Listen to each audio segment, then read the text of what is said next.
Hello po, isa pong magandang hapon.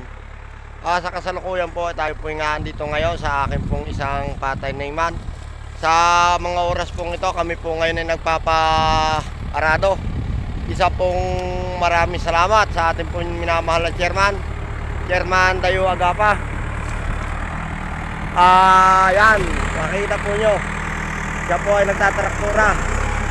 Tayo po pala ay nandito po tayo sa Barangay Calantas, Rosario, Batangas. Yan po, makikita na po natin ang ating pong matagal pong diskusyon at matagal ko pong inihiling na almost 17 years narating po kami ng traktura.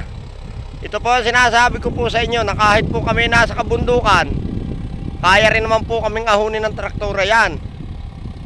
Kita naman po ninyo. Ngayon po, ito po ang klase ng dinaanan niya. Kung ganito at kami at lahat natin mga magsasaka na rehistrado ay mapapahiram po ng traktora, titiyakin ko po na ang ganito mga traktora ay napakataas magbigay ng ani. Halos 30 to 50% ang itinataas ng kanyang ani. Ibig sabihin, do sa dati namin kinukuha per hektar na kumukuha kami ng almost 2 tons o 2 tulinada, kaya na namin kunin yung 4 na tulinada. Ngayon, kung matututo pa kami sa higit na pagpapataas ng ani, lalo na pong tataas. Yan po, makikita nyo ang ating minamahal na chairman. Yan. Maraming salamat po sa ating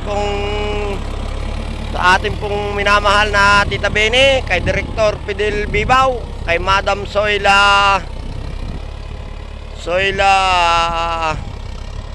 kay Ma'am Soyla po. At kami po ay napagkalooban ang ating pong samahan ng traktora. At sa ngayon, hindi lang po kabayanan ang nakikinabang, pati po kami ngayon mga taga rito sa Aplan, na taga rito sa Barangay Calantas, nakikinabang na po sa traktora. Maraming po salamat.